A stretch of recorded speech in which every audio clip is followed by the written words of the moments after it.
What is good, y'all boys and girls? Back with another video.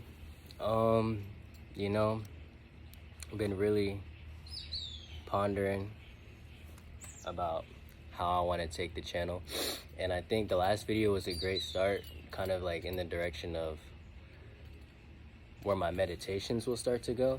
But as far as posting, I think I'm just gonna, whenever I feel called to yap, record a video, get a good title, and kind of just pump them out just to see what type of interactions and ideas we can share as a community.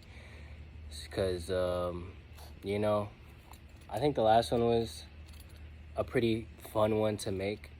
And, there's an inner calling within me that's telling me that I should continue to put out the ideas that I have, and at the end of the day I can look back at it and I have a channel to look back at certain moments and levels of thinking I was at certain points of time. So besides the point, I'm just gonna continue to peel my mango, consume the mango as I break my fast, and we talk about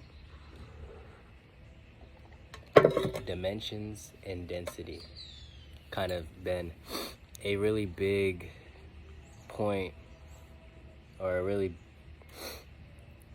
profound idea that's been on my mind.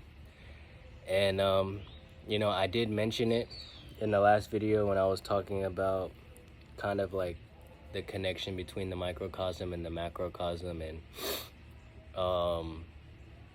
kind of the idea of how energy plays in that, and in certain ways of like if certain energies are in certain cycles, then certain effects happen, the same as certain cells being in certain biomes in the body. Certain systems in the body has an effect on the organism,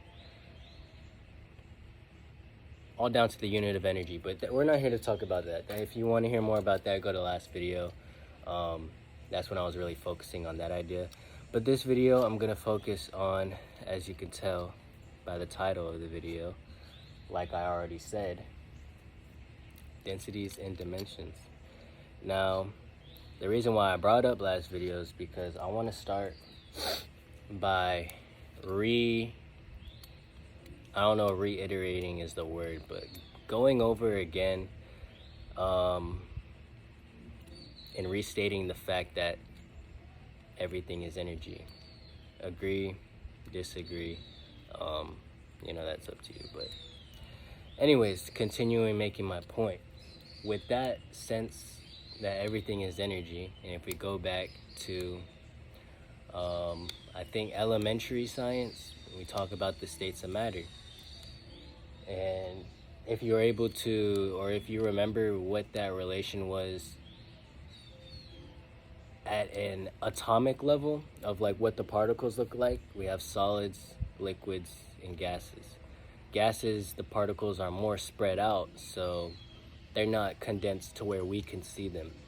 Liquids are kind of like that, but even some of them are clear anyways. They're more fluid, and they're not really stuck to the shape, or they're not stuck to being one shape. They're very fluid, flowing, and trying to think of a third word.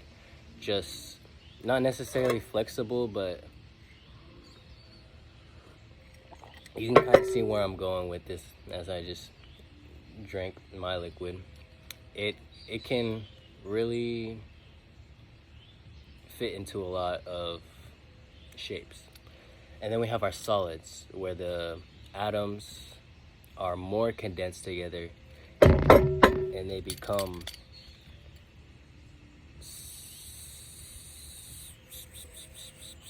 I'm trying to think of an adjective to describe how we're able to see it. It's just solid, bro. I don't need to overcomplicate it, because get to the point. So with that being said, all I really just described were the states of matter and their different densities. Now, when we relate that to dimensions, and I'm gonna kind of be all over the place, but I have confidence that the people who do watch through this video and connect and resonate with what I'm saying will be able to take the bits and pieces that stand out to them and connect it with their thinking, with their way of thinking, to open up a new level of understanding, or just simply a new way of thinking. So continuing on my point of densities, and we were talking about solids being the most dense, that being the atoms are very condensed and, you know, together, making it appear solid. Now, when we talk about dimensions, the easy way I help people remember, or kind of understand, overstand the fact that they know what dimensions are, is just explaining the third dimension. As we were saying, solids. If you think of a cube, that is a third dimensional figure. Like you learn that in grade school geometry. You know, you have 2D shapes and 3D shapes. Solids, super dense. So the third dimension is super dense. It's everything that you can see around you. These trees, this chair, even me. My body is third dimensional. Now, when we go,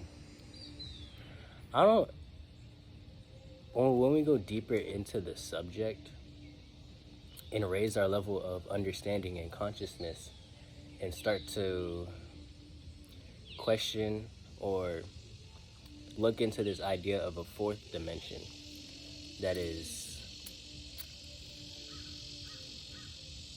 this is my hypothesis. This is where my because I'm gonna put, I feel like I need to put a disclaimer out here, because I know there's certain people, but I don't have a degree in any of this. This is purely ideas from my experience that I am sharing to, you know, paint an idea and get feedback, and further dive deeper into the understanding that I have. So, that being said, going back to the fourth dimension, I hypothesize that it is a less dense version of the third dimensional realm that some people may even refer to as the spirit realm, which is really just all energy at the end of the day. So it's nothing to be afraid of, or nothing to really, you know, shun or just push away, because then you're just denying existence itself. Because at the end of the day, what I was going to say when I mentioned my physical body is the third dimensional me, but the spirit, the soul that is within this vessel is the fourth dimensional me. So that relating to the 3 states of matter that I brought up in the beginning, that's basically the gas form would be the fourth dimensional, the less dense version of myself, basically the gas state of me, which kind of all works together so that I can still operate in this third dimension.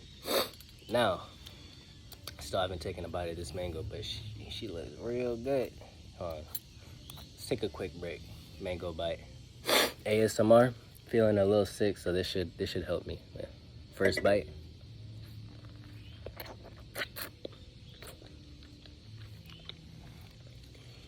Muy bueno. Now, the last point I do want to make, I feel like will help a lot of people not only understand this or understand this, but also be able to use this information to help themselves. Now, when we go into dimensions, or when I just talked about dimensions and the fact that, you know, the more dense something is, the lower it is in the dimension, we got to think about raising our energy